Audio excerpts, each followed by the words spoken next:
오늘 우리에게 주시는 하나님의 말씀은 구약성경 아모스 5장 4절부터 6절까지의 말씀입니다. 구약성경 아모스 5장 4절로 6절까지의 말씀입니다. 우리 다 한 음성으로 합독하시겠습니다. 시작. 여호와께서 이스라엘 족속에게 이와 같이 말씀하시기를 너희는 나를 찾으라 그리하면 살리라. 베델을 찾지 말며 길갈로 들어가지 말며 브엘세바로도 나아가지 말라. 길갈은 반드시 사로잡히겠고 베델은 비참하게 될 것임이라 하셨나니 너희는 여호와를 찾으라 그리하면 살리라. 그렇지 않으면 그가 불같이 요셉의 집에 임하여 멸하시리니 베델에서 그 물을 끌 자가 없으리라. 아멘. 오늘은 코로나19로 관련해서 예배가 금지되고 중단되는 그런 현실 가운데 있습니다. 유독 교회만 좀 피해를 보는 것 같다. 그런 느낌도 있었고 또 주장도 있었습니다. 그런데 그 교회만 피해를 보는 것은 아닙니다. 일반 사람들도 코로나19로 인해서 다 피해를 보고 사랑하는 이를 잃고 또 경제적인 손실을 입고 여러 가지 이동의 제한, 모임의 제한, 여러 가지 제한적인 상황 가운데 피해를 입고 있는 것은 사실입니다. 그런가 하면 또 한편으로는 교회가 지나치게 확대되어서 교회가 클로즈업 되어서 교회가 마치 코로나19를 확산시키는 장본인인 것처럼 주범인 것처럼 좀 과장되게 확대돼서 보도된 것은 사실입니다. 예, 통계적으로 볼 때 그런 부분들은 사실입니다. 예, 그래서 우리가 좀 더 혼란스러운 부분은 있습니다. 그런데 우리가 우리의 입장에서 우리가 죄가 없어, 우리는 완벽하오, 그렇게 주장한다는 것은 좀 뭐가 맞지 않는 것 같습니다. 마치 자화자찬하는 것처럼 그렇습니다. 그래서 물론 교회로 인한 감염이 예배드리다가 감염된 것은 없다. 그렇게 질병관리청에서 보도를 하고 또 모든 종교를 통틀어서 8.2%의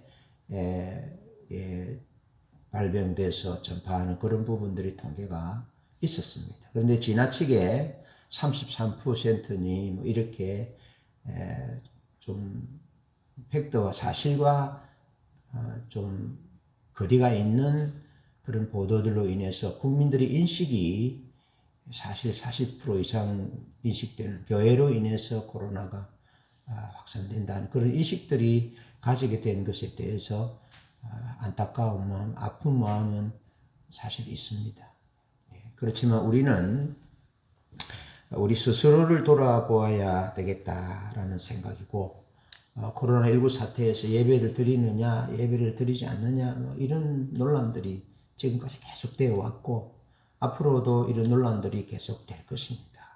자, 그렇다면 우리가 고집하는 이 예배당에서의 예배, 그 세상 사람들이 그렇게 지적하고 예배 모이지 말라고 하는 이런 상황 가운데서 예배당에서의 예배를 강행하는 이런 부분들에 대해서 성경에서는 충분히 모이기를 힘쓰라. 그래서 모여서 하나님 앞에 예배하고 또 흩어져서 전도하고 그런 분명한 말씀들은 있습니다. 그렇지만 오늘 이 사회적인 교회가 예배 드리는 부분에 있어서 문제가 되는 이 시점에서 또 한편으로는 우리가 하나님 말씀을 통해서 하나님은 그러면 예배를 어떤 관점으로 보고 계시는지 또 하나님이 보시는 예배는 어떤 예배인지를 말씀을 통해서 정확하게 정립할 필요가 있다. 그렇게 생각이 듭니다. 그래서 우리가 예배를 추구하고 예배 중심적인 삶을 살면서 또 한편으로는 삶의 예배가 하나님이 기뻐하시는 예배인 것까지 나아가야 되겠다. 그렇게 생각이 됩니다. 그래서 오늘은 이스라엘 역사 속에서 드러난 그 문제, 예배에 대한 문제, 또 오늘날 우리 시대의 예배의 문제, 이런 것들을 오늘 본문 중심으로 살펴보려고 그럽니다. 먼저 성소와 성전 중심의 예배에 대한 하나님의 관점입니다. 자, 하나님은 반드시 성소, 성막, 성전에서 예배를 드릴 것을 말씀하셨습니다. 말씀하셨어요. 그런데 성소와 성막과 성전이 하나님의 자리를 대신할 때 그건 하나님이 원치 하는 것이었어요. 성소가 중요하고 성막이 중요하고 솔로몬 성전이 중요하고 예수님 시대의 당시 헤롯이 지었던 성전에서 하나님께 예배 드리는 것이 중요했습니다. 그런데 하나님을 사랑하지 않고 하나님을 신뢰하지 않고 예배와 제사와 성전을 신뢰하고 더 소중히 여길 때는 그것은 우상이었다는 거죠. 네. 예배는 성전과 성소와 성막에서 예배 드리는 것이 하나님이 말씀하셨지만 그 원칙이지만 하나님의 사람들이 하나님의 원칙에서 벗어나서 성소와 성막과 성전 예배 자체를 우상시하고 신격화할 때 그 예배는 하나님의 기준에서 벗어난 타락된 예배일 수밖에 없는 것이었지요. 그런 원칙들을 우리가 생각하면서 성소와 성전 중심의 예배에 대한 하나님의 관점을 보면 하나님의 백성들이 성소와 성전에서 예배를 잘 드릴 때는 부정적인 말씀을 안 하셨어요. 영광으로 임하셨어요. 불로 임하셨어요. 제물을 태우셨어요. 그 예배를 받으셨어요. 그런데 조금 전에 제가 말씀드린 것처럼 예배 자체가 하나님의 자리를 대신하고 성전을 신뢰하는 자리, 성전을 믿는, 성소를 믿는 그 자리 수준까지 가게 될 때는 하나님이 부정적으로 말씀하셨어요. 그래서 예배가 하나님의 기준에서 벗어났을 때 성소와 성전 예배가 하나님보다 더 하나님의 자리를 대치하고 대신할 때 하나님은 예배에 대해서 성소와 성전 예배에 대해서 부정적으로 말씀하신 것을 성경 곳곳에서 볼 수 있습니다. 어쩌면 성경 많은 부분에서 이스라엘 역사 가운데서 이 부분이 핵심 쟁점으로 드러나는 것을 볼 수 있습니다.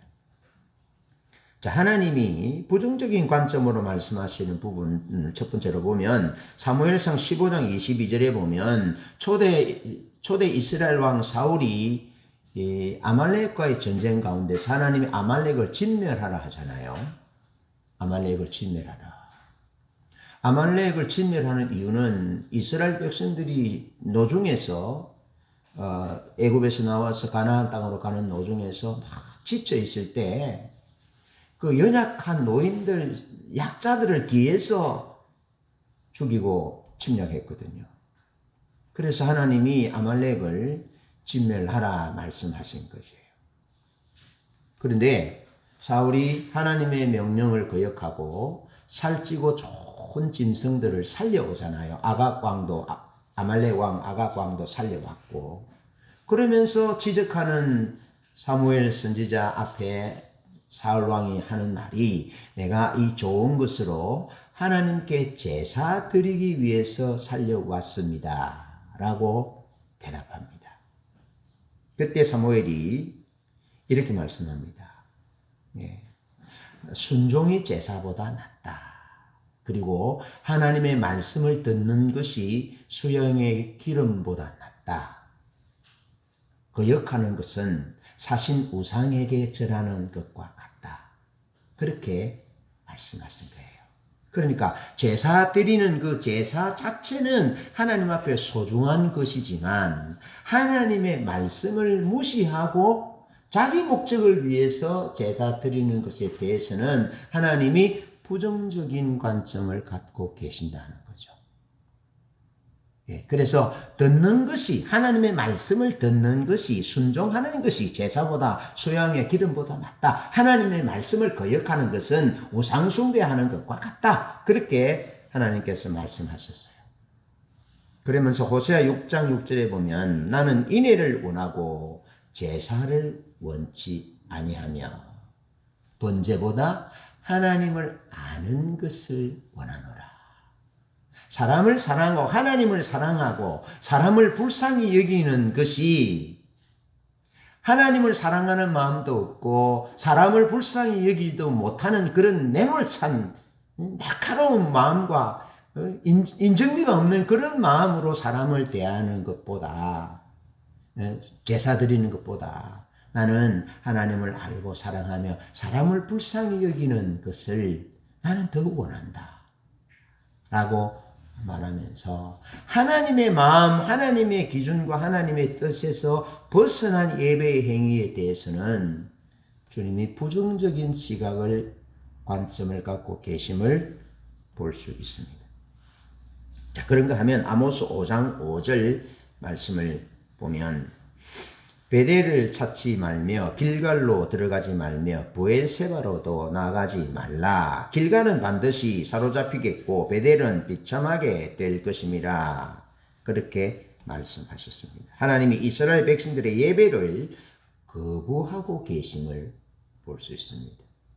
하나님의 기준에서 벗어난 예배에 대해서 부정적인 관점을 갖고 계시는 것에 대해서 살펴보았고, 자, 부정적인 개념의 차원을 넘어서 하나님이 이스라엘 백성들의 예배 자체를 거부하고 계심을 볼 수 있습니다. 아모스 5장 5절에 베델을 찾지 말며 길갈로 들어가지 말며 브엘세바로도 나아가지 말라. 여러분, 북이스라엘 사람들에게 아모스가 하는 이야기입니다. 베델과 길갈과 브엘세바로 들어가지 말아라. 가지 말아라. 여러분, 당시 3대 성소가 베델과 길갈과 브엘세바에 있었습니다. 그러니까 백성들이 베델로 갔다, 길갈로 갔다, 브엘세바로 갔다라는 말은 예배드리기 위해서 성소로 찾았다라는 겁니다. 3대 성소가 베델과 길갈과 브엘세바였습니다. 여러분, 제사 드리러 그곳을 찾았다는 겁니다. 예배 드리기 위해서 그곳을 찾았다는 겁니다. 그런데 아모스 4장 4절로 5절을 보면, 자, 아모스 4장 4절로 5절을 보면 너희는 베델에 가서 범죄하며 길갈에 가서 죄를 더하며 아침마다 너희 희생을 3일마다 너희 11조를 드리며. 여러분, 이상하지 않습니까? 베델에 가서 베델로 가지 마라, 길갈로 가지 마라, 브엘세바로도 가지 말아라 라고 하신 말씀은 이스라엘 백성들이 베델과 길갈과 브엘세바에서 하나님 앞에 제사를 드리러 간 거죠. 하나님을 찾기 위해서 간 거죠. 그런데 하나님께서는 그렇게 말씀합니다. 너희는 베델에 가서 범죄하며 죄를 더하며 길갈에 가서는 죄를 더하며 아침마다 너희 희생을 3일마다 너희 11조를 드리며. 그렇게 주님께서 말씀하고 있습니다. 그들이 하나님 앞에 제사 드리러 베델과 길갈과 브엘세바로 가서 제사를 드리는데, 예배를 드리는데 그것은 하나님께 범죄하는 것이고 하나님 앞에 죄를 더하는 행위임을 하나님께서 말씀하고 있습니다. 여러분, 좀 이상하지 않습니까?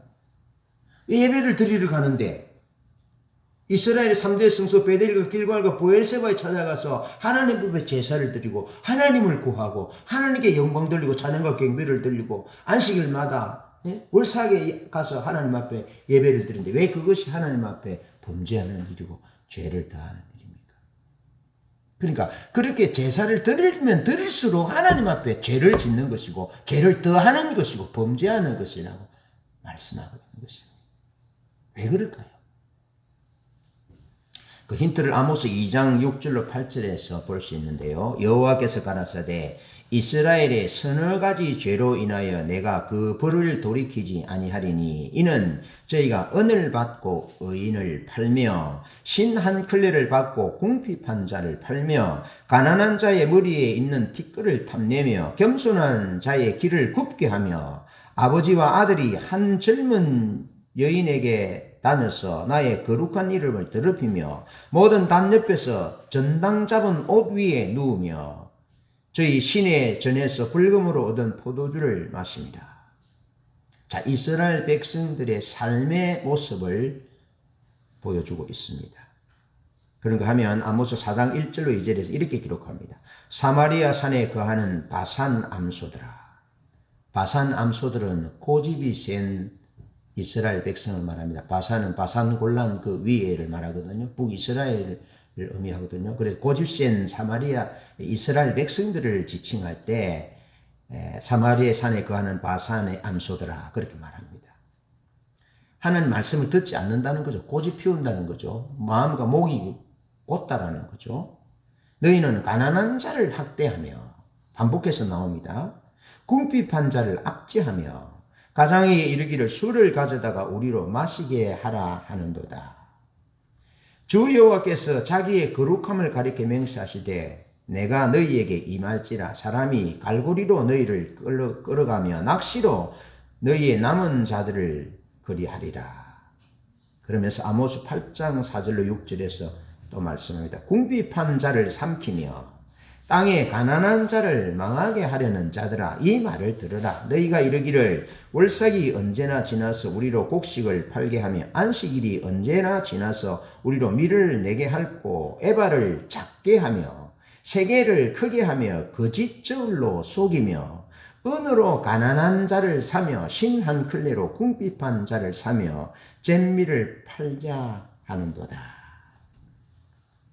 여러분, 왜 하나님께서 베델로 길갈로 보엘세바로도 가지 말라. 내가 너희들의 예배를 싫어한다. 너희들의 예배를 거부한다라고 하셨는지 그 이유를 아시겠죠? 하나님 앞에 예배를 드리면 드릴수록 성소일을 찾아서 하나님 앞에 나아가면 나아갈수록 그들은 하나님 앞에 죄를 더한다. 범죄하고 죄를 더할 수 하는 행위다. 그 이유를 지금 가난한 자를 압제하며 의인을 신 한 클레를 받고 팔며 가난한 자의 머리에 티끌을 탐내며 젊은 여자애가 아버지와 아들이 번갈아 가며 잠자리를 같이 하고 타락된 삶의 모습을 가지고 하나님 앞에 나아간 겁니다. 손에 피가 가득한 상태로 하나님 앞에 나아간 겁니다.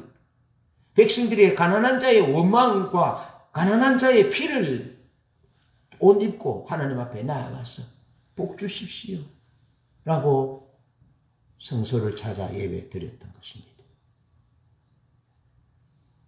그래서 아모스 5장 21절로 23절에서 이렇게 말합니다. 내가 너희 절기를 미워하며 멸시하며 너희 성회를 기뻐하지 아니하나니 너희가 내게 번제나 소제를 드릴지라도 내가 받지 아니할 것이요 너희 살찐 희생의 화목제도 내가 돌아보지 아니하리라. 내 노래 소리로 내 앞에서 거칠지어다. 내 빗바 소리도 내가 듣지 아니하리라. 그렇게 말씀하시면서 오직 공법을 물같이 정의를 하수같이 흘릴지어다. 베델과 길갈과 보엘세바를 찾되 너희 삶의 더러운 행위들을 가지고 내 앞에 찾으면 찾을수록 너희가 내게 범죄하는 것이다. 죄를 짓는 것이다. 그렇게 말씀하시면서 오직 공법을 물같이 정의를 하수같이 정의로운 삶, 진실한 삶, 가난한 자를 사회적 약자들을 불쌍히 여기는 그런 삶을 살지 못하는 가운데서 하나님 앞에 제물을 드리고 성소를 찾아 예배 드리는 것은 하나님이 기뻐하지 않는 예배다 하는 것입니다. 여러분, 성소와 성전 중심의 예배에 대한 하나님의 관점을 깊이 들여다보셔야 합니다. 국가적으로 프레임을 가지고 예배를 드리지 못하게 만드는 그런 부분들이 있다 할지라도 우리가 그렇지 않습니다. 우리는 깨끗합니다. 우리는 완벽합니다. 우리는 예배 드려야 되겠습니다. 라는 부분들을 주장하기 이전에 과연 지금까지 우리가 하나님 앞에 드렸던 예배가 사울이 하나님 앞에 드렸던 호세아 6장 6절에서 말하는 예배, 아모스 시대의 예배의 자리에 있었지는 않은지 돌아볼 때인 거죠. 돌아볼 때인 거죠. 설사 우리가 완벽하게 하나님의 교회가 세상 사람들이 말하는 것과는 다르게 예배를 드렸다 할지라도 우리는 우리의 예배를 이런 관점으로 돌아보아야 한다는 거죠. 하나님의 관점으로. 하나님이 우리의 예배를, 나의 예배를 어떻게 보셨을까? 내가 하나님의 성소를 찾을 때 나는 아모스 시대의 이스라엘 백성들이 베델과 길갈과 브엘세바를 찾는 것 같은, 나도 모르는 사이에 내가 그렇게 하나님 앞에 예배 드리는 행위가 하나님 앞에 죄를 다하고 범죄하는 그런 몸짓은 아니었는지 돌아봐야 한다는 거죠. 그것이 첫 번째 우리가 언급해야 할 부분입니다. 그러면서 너나 나나 할 것 없이 하나님을 목적하여 하나님을 찾지 않으면 그 성소와 성전은 그 예배는 변질될 수밖에 없다는 겁니다. 하나님을 알기 위하여, 하나님을 사랑하기 위하여, 하나님의 임재가 그립고 하나님의 영광 그 자체가 소중해서 하나님 앞에 예배드리러 나와야지. 다른 그 어떤 것들이 예배에 거기 들어간다면 그것은 변질된 타락된 예배인 것이죠. 그래서 누구든지 하나님을 찾지 않으면 변질될 수밖에 없다는 거죠. 하나님을 찾지 않으면, 하나님을 목적하여 하나님 그분을 알고 사랑하고자 하여 하나님 그분을 중심하여 목적하여 찾지 않으면 변질될 수밖에 없다는 겁니다. 그래서 하나님은 오늘 아모스를 통해서 너희는 나를 찾으라 그리하면 살 것이다. 여호와를 찾으라 그리하면 살 것이다 라고 반복하여 이 세 구절 가운데 두 번이나 반복적으로 여호와를 찾으라, 너는 나를 찾으라 그러면 살 것이다 라고 말씀하는 거죠. 우리의 예배가 하나님을 찾아 나오는 예배가 되어야 한다는 거죠. 하나님 그분을 찾아 나오는 예배, 하나님 그분을 목적하여 나오는 예배, 하나님 그분의 목소리를 듣기 위하여 나오는 예배, 하나님 그분의 목소리를 청종하는 삶을 사는 가운데 나오는 예배, 그 예배를 하나님이 드릴 것을 원하고 그럴 때 살 것이다. 살 것이다. 그러면서 너희가 만일 나를 찾지 않으면 너희는 요셉의 집에 내가 불같이 요셉의 집에 임하여 메랄리니 베델에서 그 불을 끌 자가 없으리라. 성소가 있는 것이 중요한 것이 아닙니다. 성소에서 예배 행위로 예배 드리는 것이 중요한 것이 아닙니다. 하나님을 찾지 않으면 하나님이 불을 보내어서 요셉의 집을 태울 것이다. 심판할 것이다. 그 불을 끌 자가 없을 것이다 하고 하나님이 아모스 선지자를 통해서 그득 경고하고 있습니다. 이 경고는 우리에게 하시는 경고입니다. 우리가 하나님을 찾지 않으면, 우리 교회가 하나님을 찾지 않으면, 조국 교회가 하나님을 찾지 않으면 그 화려한 성전에서 드리는 그 수많은 파이프 오르간과 찬양대에 전공한 사람들이 드리는 예배, 하나님 기뻐하지 않는다는 거죠. 하나님을 목적하여 하나님 그분을 알기를, 그분을 사랑하여 나오는 예배, 그 예배가 하나님을 찾는 예배인 거죠. 그렇게 예배하라는 거죠. 하나님 음성 듣고 목소리를 듣고 그 하나님의 음성대로 살아가는 그런 삶을 사는 것이 하나님을 찾는 거죠. 그렇게 하나님을 찾으라는 거예요. 저희 예배, 우리 모두의 예배가 그렇게 하나님을 찾는 예배가 되기를 축복합니다. 그러면서 두 번째로 성소와 성전 예배와 하나님을 찾는 것의 차이를 살펴보겠습니다. 아모스 5장 14절에 보면 성소 제사에 국한된 그 임마누엘의 문제입니다. 자, 아모스에 따르면 수많은 예물로 제사를 드릴 때마다 제사장은 하나님이 너희와 함께 하신다라는 말을 선언했습니다. 베델과 길갈과 브엘세바에 이스라엘 백성들이 하나님 앞에 예배 드리기 위해서 무수한 재물을 가지고 가잖아요. 그러면 제사장이 제물을 드리면서 축복하는 거예요. 축복의 말씀이 뭐라고요? 여호와가 너희와 함께 하신다. 그럼 그 말은 하나님의 말씀을 토대로 하여 하는 축복이겠지만 그 말은 하나님의 관점에서 보면 거짓말입니까? 진실입니까? 거짓말입니다. 하나님의 말씀을 인용하여 선포할지라도 그 환경이 예배드리는 자의 중심이 하나님 중심, 하나님을 찾아 나올 때는 축복이 진실한 말입니다. 그런데 지금 백성들은 탐욕으로 가득했어요. 거기에 대고 성소 예배, 베델과 길갈과 브엘세바에 나와서 하나님을 예배드리는 그들에게 하나님이 너희와 함께 할 거야. 너희들이 제사 드리니까, 예배 드리니까 하나님이 너희 예배를 받으시고 함께 할 거야. 함께 할 거야. 함께 할 거야. 제사 드릴 때마다 하나님 함께 하신다는 임마누엘을 선포한 거예요. 여러분 마태복음 28장 30절 28절 이하에 보면 주님이 세상 끝날까지 내가 너희와 함께 할 것이다 라고 약속하셨어요. 임마누엘, 하나님은 임마누엘이 우리와 함께 하시는 분이 그건 진실이에요. 진리예요. 틀린 말은 아니에요. 그런데 제사장은 이스라엘 백성들의 영적 상태를 고려하지 않은 상태에서 예배드리는 성소 예배에서 제물을 드릴 때 그 자체에 하나님이 너희와 함께 한다라고 그 말로 선언을 했습니다. 자, 이것은 제사 드리는 자에게 하나님을 만나는 장소를 성소 제사로 국한시켰습니다.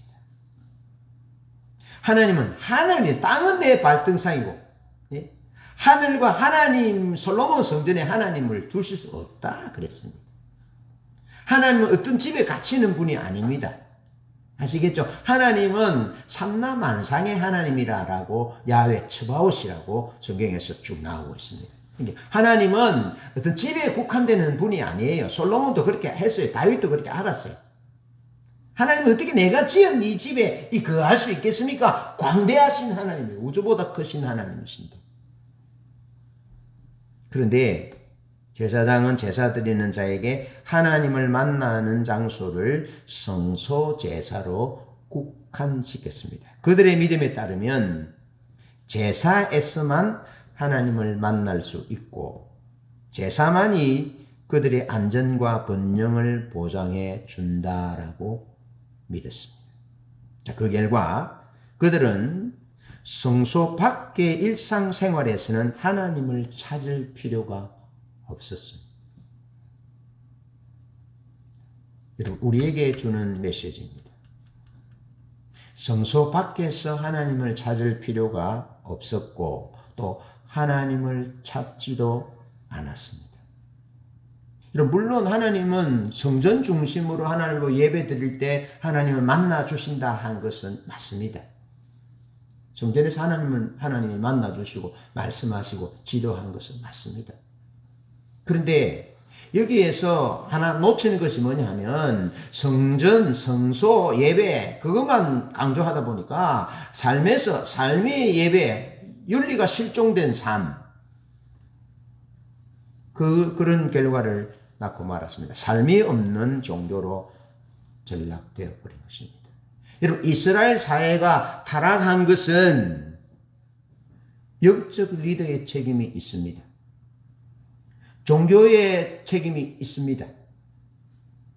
아시겠죠? 이스라엘 사회가 가난한 자를 압제하고 의인을 신 한 켤레를 팔고 그렇게 사회적으로 타락한 그 이유는 영적인 질서의 영적 리더의 가르침에 문제가 있다는 겁니다. 아시겠죠? 이것을 오늘 사회에 가져보면 여러분 오늘 우리 사회가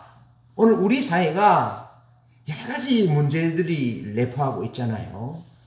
그런 문제들이 100% 교회 책임이다 그렇게는 볼 수 없지만 영적인 관점은 오늘 말씀을 대입시켜 볼 때 교회의 책임이 있다라는 거죠.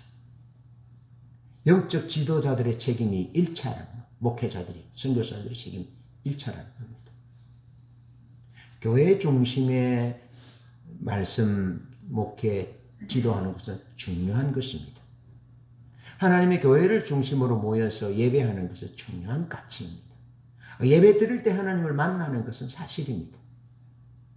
그런데 그 순수한 동기 이면에 모여야만이 교회가 운영될 수 있다. 사람들이 많이 모여야만이 헌금이 많이 나올 수 있다.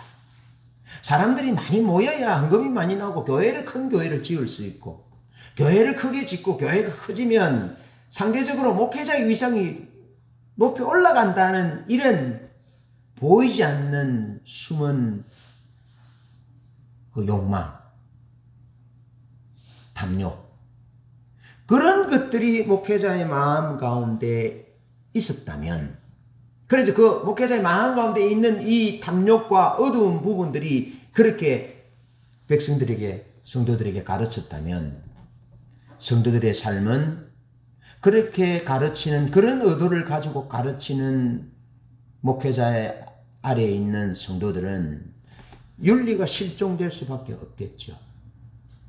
삶이 소중하다고 여기지 않겠죠. 모여서 예배드리고 예배드리면 됐다라는 그런 책무를 다했다는 의식을 가지고 산다면 하나님의 기준에서 벗어나는 것이죠. 윤리가 실종된 기독교, 삶이 동반되지 않는 그런 중직자를 양상할 수밖에 없는 거죠. 물론 개인의 책임입니다. 물론 하나님 앞에 설 때에 그 개인에게 다 책임을 물을 것입니다. 그러나 나는 그렇게 생각합니다. 1차적인 책임은 교회에 있다. 목회자에 있는 것처럼 이 사회의 어두운 면면들의 1차적인 책임은 나는 교회에 있다라고 보는 거죠. 교회가 그렇게 가르치지 못했고 그렇게 살아내지 못했다는 겁니다. 그 사람 교회 다니는 사람이었어? 그런 얘기를 듣게 됐다라는 거죠. 그런 관점을 얘기하자는 거죠. 자, 그러다 보니 아모스 6장 4절로 6절에서 성소는 하나님의 백성들이 많은 재물을 가지고 와서 제사 드리는 자들의 모임의 장소, 많은 재물을 가지고 와서 사람들이 하나님을 찾아 나오는 것이 아니고 하나님을 사랑하여 나오고 하나님을 만나기 위하여 하나님의 음성을 듣고 삶을 조정하여 거룩한 삶을 살기 위해서 나오는 것이 아니라 많은 재물을 가지고 제사 드리는 자들의 모임의 장소, 사교의 장으로 전락해 버렸다. 헝가리에 계신 우리 신우 집사님이 폴란드에 가시고 외국에 가서 이렇게 교회 나가보면 너무 참 답답하다, 안타깝다. 그러면서 집사님이 이제 영상으로 예배하고자 그렇게 말씀하셨거든요. 왜냐하면은 교회 가서 이제 뭐 사람들을 만나는데 다 많은 부분이 비즈니스 하러 온다는 거예요, 교회. 예배 드리는 것은 에피타이저 음식 먹는 것처럼 잠깐 하고, 그 다음에 이제 비즈니스, 사람들을 만나서 이제 비즈니스 하는 거죠. 얼굴을 트고 이래야 사업 쓰고. 그 얘기를 제가 들으면서 공감이 갔습니다. 그런데 여러분, 그게 출발이 어디냐? 벌써 여기에서 출발하고 있다는 겁니다. 하나님의 백성들의 공동체 가운데서 지금 출발되고 있다는 겁니다. 성소에서 모여서 하나님 앞에 예배드리고 성소에서 하나님을 만나고 그렇게 강조하다 보니까 삶이 없는, 윤리가 실종된, 그래서 성소에서 모여서 올 때 재물을 많이 가져와서 예배드리는 자의 모임의 장소로, 사교의 장으로 전락되어 버렸다는 겁니다. 여러분, 이것은요 예수님 시대도 마찬가지입니다. 예수님 시대도 마찬가지입니다. 그래서 예수님께서 강도의 구례를 만든다 그러면서 성전을 채찍을 들어서 쫓아내잖아요. 성전을 깨끗하게 하잖아요. 그러면서 이 성전을 헐라, 내가 3일 만에 성전을 일으키리라 그러면서 주님이 자기 자신이 성전이심을 말씀하십니다. 주님 십자가의 죽으심으로 우리를 위하여 영원한 화목 제물로 속죄의 제물이 되셨습니다. 그래서 우리가 예수 그리스도 그분을 통해서 하나님 앞에 나아가게 되었습니다. 주님은 우리가 하나님께 나아가는 길이 되시고자 오셨습니다. 주님 그분은 길이십니다. 그래서 주님이 우리를 위해 십자가에 지시고 죽으심으로 우리가 하나님 앞으로 나아가는 길이 되셨습니다. 은혜 보좌 앞으로 담대히 나아갈 수 있도록 주님 십자가에서 길을 했었습니다. 그래서 우리 십자가의 보혈을 밟고 하나님 앞에 은혜 보좌 앞에 나아가는 겁니다. 그래서 우리의 발에는 예수 십자가의 보혈이 묻혀져 있습니다. 그래서 은혜 보좌 앞으로 담대히 나아갈 수 있도록 하신 거죠. 예수 그리스도께서 우리로 하여금 하나님을 찾도록, 은혜 보좌 앞에 나가서 하나님 그분을 찾도록 주님이 우리의 길이 되셨다는 것, 우리의 진리가 되셨고 우리의 생명이 되셨다라는 것입니다. 그렇게 주님을 찾도록, 하나님을 찾도록 하기 위해서 예수께서 우리의 길이 되셨는데, 십자가의 죽으심으로 길이 되셨는데, 아모스 시대의 종교 지도자들은 하나님의 백성들에게 하나님의 길을 제대로 가르쳐주고 제시하지 못했다는 겁니다. 오늘 이 시대의 교회가 지탄받는 것은 다분히 많은 부분 하나님의 백성들에게 하나님을 가르쳐줘야 되고 예수 그리스도의 십자가의 사랑을 가르쳐주고 그래서 하나님께로 가는 길을 가르쳐주고 안내해 줘야 될 하나님의 백성들이 예배당을 모임의 장소로, 비전이 사는 장소로, 자기 욕구를, 자기 목적을 충족시키는, 야망을 충족시키는 자리로 생각하고 있다는 거죠. 여러분, 이것은 설마 그럴까? 아닙니다. 심각합니다. 심각합니다. 다 그런 건 아니지만 왜 사람들이 개척교회를 안 오겠습니까? 사람이 없거든요. 사람이 가면 자기 사업해야 될 상대도 수준 있는 사람들을 만나야 되는데, 사업가들을 만나야 되는데 없거든요. 그래 안 옵니다. 제가 전제했습니다. 다 그런 것은 아닙니다. 그런데 1%라도 그렇다면 그건 타락한 거라는 거죠. 아모스 시대에 그랬다는 겁니다. 아모스 시대에. 아모스 시대에 그랬고 성전에서 그랬고 예수님 시대에도 그랬다는 겁니다. 예수님 시대의 대제사장들이 성전을 이용해서 정권을 유지하고 성전을 이용해서 돈벌이하고 성전을 이용해서 로마에 돈을 바쳐서 제사장직을 사고 그래서 자기의 어떤 정치적인 입지를 위협하는 예수님, 성전을 청결케 하는 쫓아내는 그 예수님 존재에 대해서 위협을 느낀 거죠. 나는 부활이요 생명이다 하니까 성전 중심의 사람들이 사두개인들인데 그들 부활이 없거든. 근데 예수님이 죽은 나사로를 살리니까 사상적으로 예수님이 죽여야 될 사람으로. 그래서 하는 얘기가 무엇입니까? 한 사람이 죽어 모든 민족이 로마로부터 구원받는다면 그 한 사람을 죽여도 좋다. 그러면서 예수님을 죽이거든요. 한 사람이 죽어서 우리가 로마로부터 보호받는다면 그거 죽어도 좋다라고 말하는데 그 이면에는 자기의 욕구, 욕망, 자기 비즈니스 가득했다고요.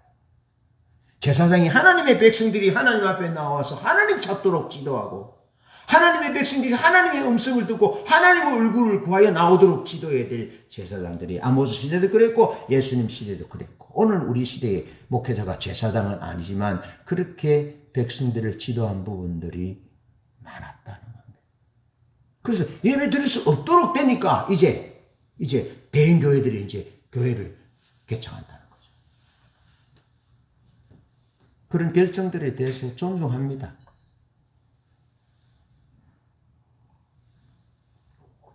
존중합니다. 근데 왜 여러분 배밭에서 각건을 고쳐 매지 말고 참외밭에서는 구두끈을 신발끈을 고쳐 매지 말라 했겠어요? 예? 그런 일들이 이런 코로나19 같은 팬데믹 상황이 오기 전에 그런 일들이 일어났으면 얼마나 좋았겠어요? 안 그렇겠습니까? 여러분 제가요 프리미어리그 토트넘의 새 구장이요 1조 5천억 정도 들었더라고요. 구장을 짓는데 물론 그 구장 그것만 축구장을 짓는 그것만 1조 5천억이 아니겠죠. 거기 뭐 여러 가지 건물값이라든지 뭐 인력이라든지 뭐 땅을 사는 이런 것들이 다 1조 5천억이요. 축구장 짓는데 그러면 누가 세상 사람들이 교회를 그렇게 큰 교회를 짓느냐라고 손가락질 할 수 없어요. 축구장 지어서 몇만 명이 축구를 보고 와 하면서 하는데 구원 없습니까? 한 사람도 천국 못 가요.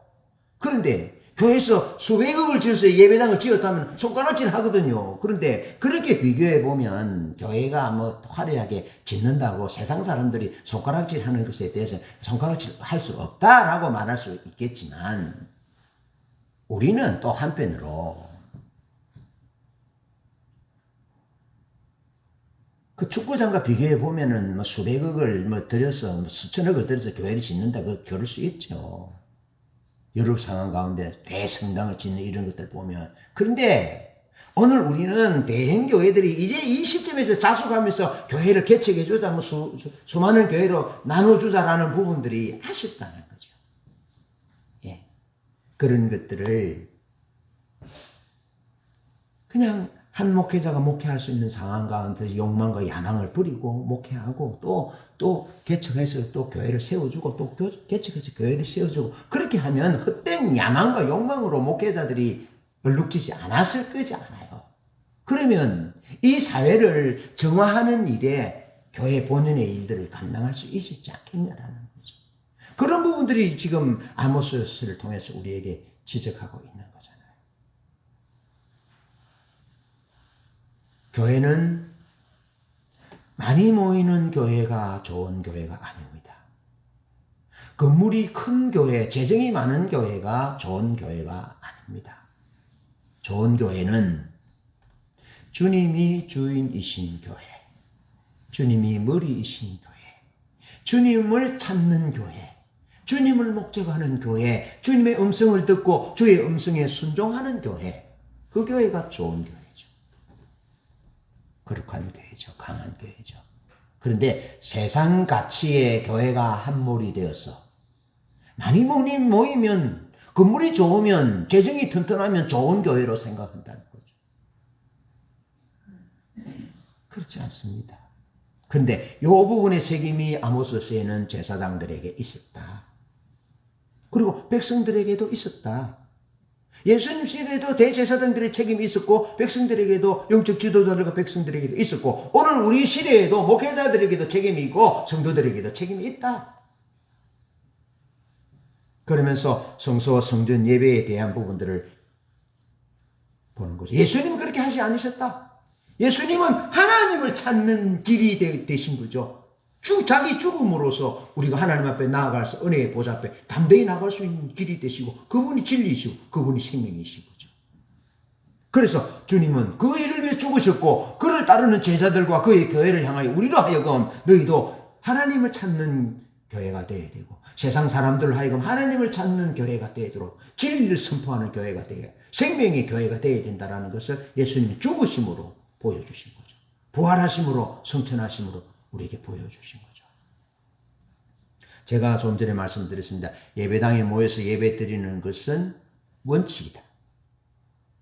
그거는 기준이다. 하나님이 그래서 성소와 성막과 솔로몬 성전과 성전을 지어서 성전에서 하나님을 찾도록, 그래서 성전은 하나님을 찾는 집이에요. 하나님을 찾게 하기 위해서 성전이 있는 거지요. 교회가 예배당이 있는 거지요. 그러면 교회 집에서도 하나님 찾을 수 있지요. 그런데 자기 편의를 위해서 예배당에 나오지 않는 것, 그래서 어디든지 하나님 찾으면 된다 했는데, 그것은 아전인수격이 자기중심인 거죠. 교회 예배당에 나와서 예배 드릴 수 있는 상황에서는 당연히 하나님 앞에 예배당에 나와서 예배 드리고, 성도회 중에서 교제하고 그리고 나아가서 하나님의 사랑을 선포하고. 그런데 이제 팬데믹 상황 가운데 예배당에 나오지 않도록, 여기 나오지 않고 집에서 이제 예배 드리는 것이 익숙하다 보니까 이제 교회 안 나오려고 그래요. 네. 그게 문제라는 거죠. 힘을 다하여 모이기를 힘쓰라 그랬으니까 모여야죠.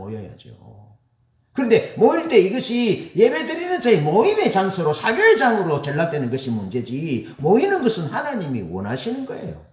모여서 하나님을 찾는 거, 예배당에서 하나님을 찾는 거, 그래서 성령을 받고 새로워지고 고쳐지고, 그런 것을 모여서 하나님께 예배해야죠.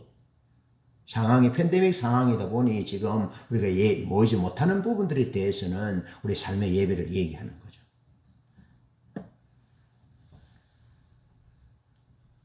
자, 이런 상황입니다. 아모스 시대의 영적 상황이. 제사에서만 하나님을 만날 수 있고 제사만이 그들의 안전과 번영을 보장해 준다는 믿음. 그래서 베델과 길갈과 브엘세바에 나아갈 때 손에 피가 가득한 죄악된 상황 가운데서 자기 욕망을, 자기 목적을 이루기 위해서 성소를 찾았으니 하나님이 그 예배를 기뻐하시겠냐라는 거죠. 하나님 거부하셨다는 거예요. 거부하셨다. 나는 인애를 원하지 제사를 원치 않는다. 번제보다 하나님 아는 것을 원한다. 라고 말씀하고 있는 것이죠. 오직 공법을 물같이 정의를 하수같이 흘리고 네 삶 가운데서 정의로운 삶, 공의로운 삶, 진실한 삶, 믿음의 삶, 하나님의 백성의 삶을 살면서 그리고 이 길갈로 베델로 브엘세바로 성소에 나서 예배해라. 그러면 네 진실한 예물을 내가 받을 거다. 네 마음을 받을 거다. 라고 하시는 거죠. 그런데 그렇지 못하다 보니까 하나님이 이스라엘 백성들이 드리는 모든 제사와 모임과 찬양을 거부하셨어요. 다시 읽습니다. 아모스 5장 21절 23절 내가 너희 절기를 미워하며 멸시하며 너희 성회들을 기뻐하지 아니하나니 너희가 내게 번제나 소제를 드릴지라도 내가 받지 아니할 것이요. 여러분 같으면 받겠습니까?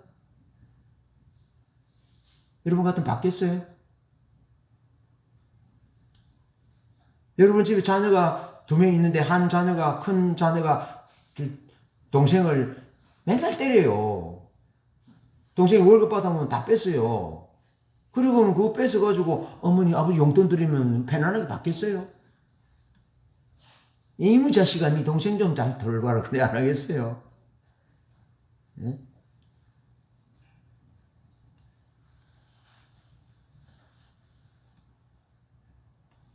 적절하지 못한 예화를 들은 것 같아요. 여러분 자녀는 그렇게 하지 않는데 너희가 내게 번제나 소제를 드릴지라도 내가 받지 아니할 것이요 너희 살찐 희생의 화목제도 내가 돌아보지 아니하리라.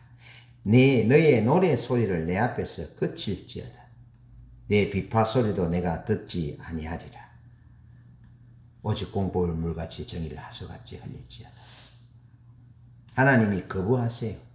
받지 않겠다.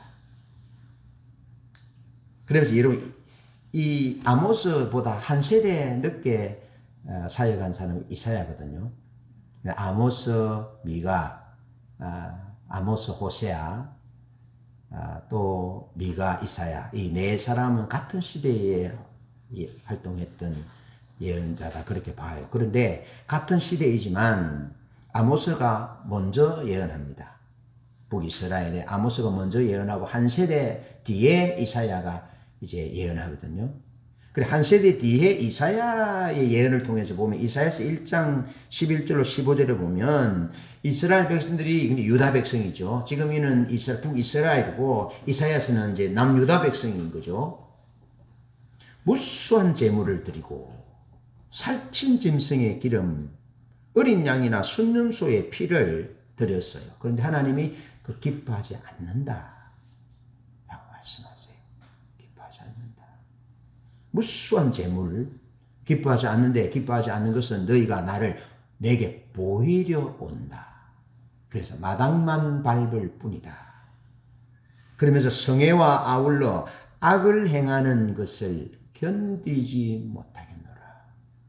너희들이 많이 기도할지라도 나를 향해 손을 들고 많이 찬양하고 나를 향해 많이 기도할지라도 나는 너희들의 기도를 듣지 않겠다. 왜냐하면 너희 손에 피가 가득하다. 성애와 아울러 악을 행하는 것 견디지 못한다. 그러니까 정확하게 아모스 시대의 이스라엘의 영적 상태와 또 한 세대 뒤에 남유다 이스라엘 백성들의 영적 상태가 똑같은 상태입니다. 예수님 시대에도 똑같습니다. 그래서 이사야, 예레미야, 예수님 시대의 백성들이 멸망당한 거예요. 불이 임한 거예요. 불이 요셉의 지파에 불이 임했는데 끌자가 없다라고 말씀하신 것처럼 북이스라엘이 불이 임해서 아시리아 제국에 의해서 멸망됐고요. 남유다는 신바빌론 제국에 의해서 멸망됐고요. 예수님 시대의 이스라엘은 로마에 의해서 멸망됐어요. 왜 멸망됐다고 말합니까? 성애와 함께 예배 드리는 것과 함께 악을 내는 삶에서 악을 행하는 것 때문에 멸망됐다는 거예요. 왜 삶에서 악을 행하는 것 때문에 망합니까? 사회에서 연약한 자들이, 사회적 약자들이 억울한 피를 흘리고 죽어가면서 사랑하는 자녀들이 빼앗기면서, 그래서 얼마나 억울한 기도를 하나님 앞에 드리겠어요. 하나님 신원하여 달라고. 하나님 내 억울함을 신원해 달라고. 갚아달라고. 얼마나 기도했겠습니까? 하나님은 성경에서 그런 자의 기도를 내가 들을 거다라고 말씀해요. 그래서 멸망당한 거예요.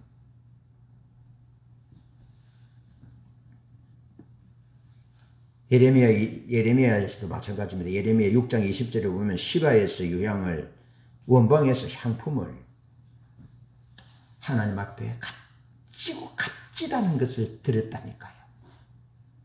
인도에서 나오는 그런 향품을 드리고, 소말리아 저쪽에서 예멘에서 남예멘에서 들여오는 그런 유향을 하나님 앞에 드리면서 하나님 사랑한다고, 하나님 감사하다고 그렇게 예배를 드리는데, 그와 함께 뭘 행했다고요? 악을 행했다고요. 손에 피가 가득했다고요. 그래서 예레미야 7장 4절에는 그들이 하나님 앞에 제사 드리러 나오는 그들을 향해서 이거 여호와의 성전이다 하는 거짓말을 믿지 말아라. 솔로몬 성전 금으로 화려하게 치장했지만 그 속에는 탐욕으로 가득한 자들이 와서, 성애와 함께 악을 행하는 자들이 손에 피가 가득하게 의인을 죽이고 신 한 켤레를 받고 가난한 자의 세계를 받고 저울을 속이면서 취했던 그 불을 가지고 와서 하나님 앞에 제사 드리는 그들이 찾는 이 성전은 여호와의 성전이 아니다. 여호와의 성전이 아니다. 왜? 하나님 그곳을 떠나셨거든요. 견딜 수 없어 하시면서 염소와 송아지의 그 기름과 피에 대해서 내가 견디지 못하겠다 그러면서 하나님 떠나셨거든요. 그래서 예레미야는 남유다가 무너질 때 가장 마지막에 기록되잖아요. 다니엘이 잡혀가고 에스겔이 잡혀가고 그 다음에 이제 예레미야가 잡혀가잖아요. 마지막 상황이죠. 그래서 하나님이 탐욕으로 가득한 성전 제사를 받지 않으신 거죠. 그래서 성전도 성전이 아니다 그러면서 하나님이 무너뜨리신 거죠. 하나님의 기준에서 벗어난 무수한 예배, 찬양, 제물, 아무런 의미가 없다는 거죠. 사람을 불쌍히 여기지 못하고 이웃의 가슴 아픈 이웃의 원한을 풀어주지 못한 상태 가운데서 축복이라고 복받기 위해서 드리는 무수한 제물은 하나님 앞에 죄를 짓는 것이다. 죄를 더하는 것이다. 라고 주님께서 말씀하신 것이죠. 그것을 보셔야 돼요. 제가 왜 여러분 예배드리는 여러분들에게 남편을 소중히 여겨라. 부모님들을 소중히 여겨야 합니다. 안 믿는 가족을 소중히 여겨야 됩니다. 라는 이유가 무엇인 줄 알겠죠? 여기에 있습니다. 그들을 따뜻하게 봐줘야 되고요. 그들에게 정말 사랑의 음식을, 끼니마다 사랑의 음식을 해서 남편을 공경해야 하고요. 끊임없이 자녀들을 축복해야 되고요. 그렇게 내 삶에서 하나님의 음성을 듣고 하나님 말씀대로 사랑하고 섬기고 순종하고 그렇게 하다가 여기 와서 예배 드릴 때 하나님이 사랑하는 내 딸아 내가 네 마음을 안다 하고 위로하시고 예배를 받으시고 그럴 때 교회가 의미가 있는 거예요. 여러분 제가 여러분들에게 남편이나 아내나 가족들을 무시하고 무조건 교회 와야 됩니다. 헌금해야 됩니다. 그렇게 가르친다면 나는 올바른 목회자가 아닙니다. 물론 제가 말씀드렸지 중심은 하나님이 우선이지요. 성전에서 모여서 예배 드리라고 그래서 성소를 지었어요. 성막을 지었어요. 성전을 지었어요. 그게 원칙이에요. 그런데 그것과 함께 가난한 사회적 약자들을 돌보는 것도 그게 삶으로 드리는 예배라고요. 첫째는 하나님 앞에 모여서 예배하는 것이 첫 번째예요. 하나님을 알고 하나님을 사랑하는 것이 첫 번째. 이거 하나님을 사랑하고 있으면서 그 다음에 둘째는 이와 같으니 내 이웃을 내 몸과 같이 사랑하라 그런 거죠. 그 이웃을 사랑해도 사회적인 사회운동한다고 하나님 앞에 안 놓으면 그건 잘못된 거죠. 그 사회사업까지요. 성경은 분명히 하나님을 사랑하고 있으면서 하나님 앞에 모여서 예배하면서 모여서 하나님을 찬양하고 성령의 은혜를 잊고 치유를 경험하고 성도 간에 교제하면서 형제애를 누리면서 나누면서 그러면서 형제 가운데서 고난받는 자가 없는지를 돌아보면서 그리고 두 번째로 내 이웃을 내 몸과 같이 사회의 약자들을 돌아보고 사랑하고 그렇게 하는 거죠. 그렇게 하지 않을 때는 성소와 성전 예배, 교회 예배당에서 드리는 예배는 의미를 잃는 겁니다. 본질에서 벗어나는 거죠. 그래서 마지막으로 하나님을 찾는 것은 무엇이냐? 하나님을 찾는 것은. 하나님을 찾는 것은 참된 예배에 대한 하나님의 요구에 부응하는 것입니다. 참된 예배에 대한 하나님의 요구에 부응하는 것. 참된 예배를 요구하는 하나님의 요구는 무엇입니까? 그것은 여호와를 찾으라. 여호와를 찾으라. 그러면 살 것이다. 하나님이 요구하시는 참된 예배는 무엇입니까? 성전이냐 성소냐 예배당이냐 뭐 그것이 중요한 것이 아니고 하나님을 찾는 것이 중요한 것이죠. 성소라고 성전이라고 해도 하나님을 찾지 않고 사교장으로 모임의 장소로 생각하면 그건 하나님 찾는 것이 아니죠. 그런데 팬데믹 상황 가운데서 예배당을 찾을 수 없이 어쩔 수 없이 집에서 예배 드릴지라도 하나님을 찾는다면 하나님을 목적한다면 그것은 참된 예배인 거죠. 그것이 하나님의 요구에 부응하는 것이죠. 그렇게 예배하라 이 말이죠. 그렇게 예배하면 살 것이다. 그렇게 하나님을 찾으면 살 것이다. 그것이 하나님 찾는 거라고요. 다시 말하면 자신의 탐욕을 목적으로 성소를 찾지 말고 교회를 찾지 말고 사교의 장소 비즈니스를 목적으로 교회를 오지 말고 예배에 참석하지 말고 습관적으로 하나님 앞에 예배에 참석하지 말고 하나님을 기대하면서 하나님을 만날 것을 기대하고 성령께서 내 마음을 위로해 주실 것을 기대하고 성령께서 내 질병을 고쳐주실 것을 기대하고 성령께서 내 문제를 해결해 주실 것을 기대하고 하나님 그분을 기대하면서 나오는 것이죠. 그러면서 정권 유지와 부의 유지와 번성을 목적으로 하나님을 찾으면 그 강도가 된다. 그 성소와 성전과 예배당은 강도의 구렬로 전락되고 만다. 하나님을 찾으라. 여러분 하나님을 찾는 5가지잖아요. 하나님을 찾는 5가지는 하나님과의 친밀한 사랑의 교제 가운데서 하나님을 알고 하나님을 사랑하는 것이 유일한 삶의 목적이 되는 것. 그것이 하나님을 찾는 첫 번째예요.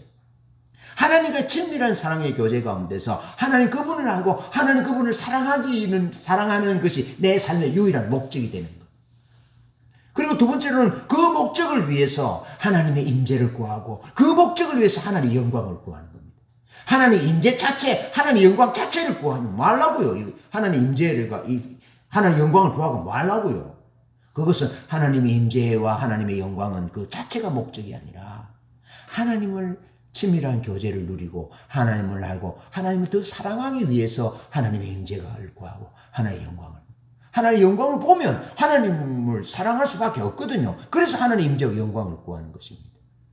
그리고 세 번째로는 하나님의 목적이 내 목적이 되는 거예요. 너희는 먼저 그의 나라와 그의 의를 구하라. 그러면 이 모든 것을 내게 더하시리라. 하나님의 목적이 내 목적 되는 거예요. 그래서 하나님이 내 목적 되면 네 번째로는 내 삶을 하나님의 목적에 내 삶을 조정하는 거예요. 하나님의 목적을 위해서, 하나님의 나라를 위해서, 하나님의 생명을 위해서 내가 기꺼이 내 삶의 대가를 지불하고 내가 순종하는 자리에 가는 거죠. 그리고 5번째는 뭡니까? 부활의 권능이 내 삶에 나타나기를. 치유의 권능이 내 삶에 나타나고 귀신을 쫓아내는 역사가 내 삶에 나타나기를 승리하는 삶이 내 삶을 통해서 나타나기를 하나님. 그래서 내가 하나님을 높이고 하나님의 나라를 전파하는 자가 되기 원합니다. 내가 영혼을 구원하는 사람이 되기를 원합니다. 하나님 살아계신 것을 증거하는 사람이 되기를 원합니다. 이 5가지가 하나님을 찾는 것의 핵심이라고. 하나님의 얼굴을 구하는 하나님을 찾는 것의 핵심이라고. 그렇게 하나님을 찾지 않으면 우리 집도, 우리 교회도, 성소도, 나도, 우리 사회도 강도의 소굴이 될 수밖에 없어요. 강도가 될 수밖에 없어요. 왜 목회자들이 성적 범죄를 저지릅니까? 하나님의 양을 하나님을 사랑한다는 이유로 맡겨줬는데 왜 하나님의 양을 잡아먹습니까? 그 하나님 찾지 않기 때문에 그래요. 왜 성도들이 하나님 앞에 드린 예물이 아깝습니까? 요즘 유튜브나 이런 데 보면 11조를 드려야 됩니까? 뭐 합니까? 정말 유치해요. 정말 유치해. 어디 구약에 11조를 드리라고 그랬습니까? 어떤 목사님이 그랬더라고요. 하나님께 드리고 싶었어. 하나님 사랑했어. 그럼 다윗 됐죠, 뭐. 하나님 사랑해서 하나님께 내 소중한 것을 드리고 싶어 드리는데, 그게 11조가 뭐 어쩌니, 어떤 사람은 이랬더라고. 성경을 잘 아시는 분 보니까 너무너무 답답한 게 세금으로 접근해, 세금으로. 세금으로 접근해. 정말 믿음 없는 얘기입니다. 11조 세금입니까? 지금 시대가 그렇다고요, 여러분. 하나님을 찾지 않으면 교회도, 예배당도, 화려한 교회도 암도의 소굴이 되고요. 목회자든지 당회원이든지 성도님들인데 청년이든지 누구든지 상관없이 하나님을 찾지 않으면 감도가 된다니까요. 아까운 거죠. 아까운 거죠. 제가 제 아내와 그렇게 얘기했습니다. 우리가 시대가 이렇게 돼서 또 안 믿는 남편이 이제 그 기부금 납입수 해달라 하잖아요. 그래서 안 믿는 남편이 그렇게 요구하니까 어쩔 수 없이 하는데요. 나는 내 신앙은 그걸 합당하지 않다고 봅니다. 제가 해주긴 해줍니다. 합법적이기 때문에. 근데 여러분들의 신앙들이 그렇게 성숙해져야 된다는 거죠. 왜냐하면 우리 하나님 앞에 드렸는데, 잘 보세요. 이걸 기부금 납입수를 가져간다는 것은요, 자기가 하나님 앞에 드린 예물이 얼마인지를 정확히 아는 거예요. 그거 아니에요. 주님이 지극히 가난한 작은 자에게 하는 것이 내게 한 거다 하면서 오른손이 하는 일을 왼손이 모르게 하라 말씀하셨어요. 그러면 제가 전제했습니다. 여러분 남편이 안 믿기 때문에, 남편이 그렇게 해달라기 때문에 해주는 건데, 여러분들이 개인적인 신앙의 관점에서는 거기 적합하지 않다는 거죠. 내 신앙. 책망하는 것은 아닙니다. 제가 내 아내가 그렇게 얘기한 겁니다. 하나님 앞에 드릴 때 순수하게 드리고, 한번 보십시오. 번제를 드렸어요. 번제를. 송아지 한 마리 드렸어요. 뭐 타서 없어졌어요. 하나님께. 다 태워 드린 거예요. 남는 것은 없는 거예요. 근데 우리는 그걸 붙잡고 송아지 한 마리 드렸으니까, 양 한 마리 드렸으니까 나중에 족발 하나 줘야 된다. 그런 거라는 거죠. 그래서 그거 가지고 또 뭐 성경언금 하면 되지 않습니까? 그것도 합당하지 않습니다. 나는 내가 볼 때, 그래서 나는 그렇게 가르치고 싶어요, 여러분들에게. 하나님 앞에 드린 것은 순수하게 드린 것으로 드리고, 그리고 뭐 한 것 받아서 뭐 어떻게 하겠습니까? 근데 이제 남편들이 안 믿으니까 그런 절차를 통해서 이제 한 것 받는 것은 합법적인 거죠. 합법적인 건데 잘못됐다는 것은 아닌데, 내 개인적으로는 우리가 다 믿음의 사람들이라면 성숙 관점으로서의 접근은 다 하나님께 올려드리는 거죠. 그리고 그 외의 것들 하나님 채우시니까. 직장 다닐 때 앞으로 그렇게 하라고. 시험공주는 그렇게 하라고. 원정이도 그렇게 하면 좋겠고. 네. 지금 이 시대가 그런 부분들로 이제 어두워진 겁니다. 하나님 찾지 않으니까 그런 거죠. 그러면서 아모스 5장 15절에 그렇게 말합니다. 악을 미워하고 선을 사랑하라. 오직 공법을 물같이 정의를 하수같이 흘릴지어다. 그렇게 말하면서 성문에서 정의를 세워라. 그렇게 말하고 있습니다. 여러분, 고대의 성문은 모든 남녀노소 지위 고하를 막론하고 모든 사람이 통행하는 일상적인 자리입니다. 재판이 이루어지는 자리입니다. 성문에서 재판이 이루어졌습니다. 그리고 모든 기업을 물고 하는 그런 일들이 일어났습니다. 경제가 일어났습니다. 많은 사람들 오가니까 많은 이야기들이 오고 가고 했습니다. 모든 사람의 삶의 현장, 삶의 자리입니다. 자, 하나님은 이런 기본적인 삶의 자리에서 가난한 자의 권리를 보장해 주는 행위, 그것이 예배다는 거죠. 가난한 자의 권리를 보장해 주는 행위. 가정이 어려워서 재산이 없어 다 팔렸을 때에 가까운 친족, 또 가까운 친족이 없으면 먼 친족이 그 가난한 형제의 기업을 물어주는 되찾아주는 행위, 그 행위를 성문에서 했다는 겁니다. 그런 행위가 예배의 행위랍니다. 하나님이 기뻐하시는 예배랍니다. 사회적인 정의와 사회적인 진실이 실현되도록 힘쓰는 행위. 그래서 아까 저울의 얘기가 나왔잖아요. 저울을 속이는 거예요. 어디서 저울을 속입니까? 시장에서 저울을 속이는 거죠. 시장에서 1kg 줘야 되는데 900g만 주는 거예요. 저울을. 손을 살짝 눌러서 한다든지. 그런 잘못된 행위, 그런 행위를 하면서 하나님 앞에 길갈과 베델과 도엘세바에 와서 성소를 찾아 예배드리는 것을 하나님이 거부하신다. 사회적 정의와 진실이 실현되도록 힘쓰는 행동을 하는 것이 하나님이 요구하시는 예배다. 성전, 성소에서 예배드리는 것은 원칙이고 1번이고 이것과 함께 둘째는 이렇게 시장에서 사회적 약자들을 돌보는 삶, 진실과 정의를 실현하는 삶, 가난한 자의 기업을 물어주는 행위, 그런 행위가 삶으로 드리는 예배라는 거죠. 하나님 기뻐하시는 이 두 가지가 밸런스를 맞춰야 된다는 거죠. 성문, 즉 모든 사람의 삶의 현장을 무시한 채 제사 드리기만 한다면 그 제사는 찬양이 아무리 아름답고 무수한 헌물과 기도가 있어도 하나님이 받으실 수 없는 헛된 예배인 것입니다. 말씀을 마무리합니다. 아모스, 이사야, 예레미야, 예수님 시대는 나라가 멸망받았던 새 시대입니다. 물론 아모스는 여기에서 빠지는데 같은 시대로 분류하면 그렇습니다. 자, 이 새 시대는 성전이 있었고 성소가 있어서 제사는 드렸습니다. 성소와 성전이 있어서 이 새 시대는 하나님 앞에 제사를 드렸습니다. 제사는 있었지만 성문에서 정의와 진실, 가난한 자를 신원해주고 기업을 물어주는 그런 삶은 없었어요. 성소에서 제사는 있었지만 성문에서, 시장에서, 법정에서 정의와 진실은 실종됐다 이 말이죠.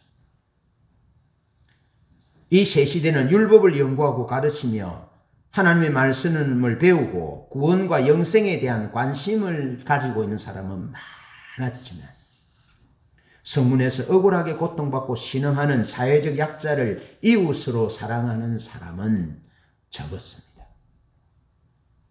모두 하나님의 백성이요 믿음이라는 이름 하에 자신의 욕망과 탐욕의 눈이 어두워서 나라가 무너져 내리는 줄도 몰랐습니다. 오늘 우리는 교회와 그리스도의 책임을 예배 행위 자체로 축소하지 말고 성문에서 삶의 자리에서 사회적 약자들을 섬기는 영적 예배자들이 되시기를 축복합니다. 아멘. 찬양하겠습니다.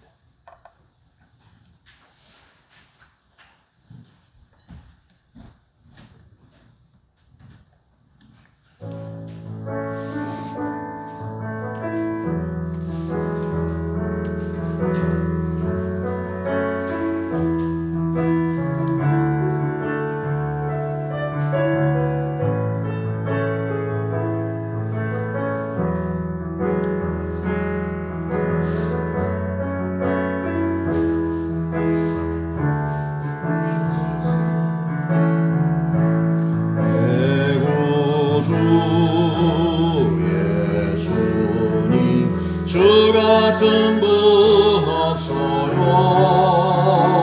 내 평생에 찬양하리 놀라운 주의 사랑이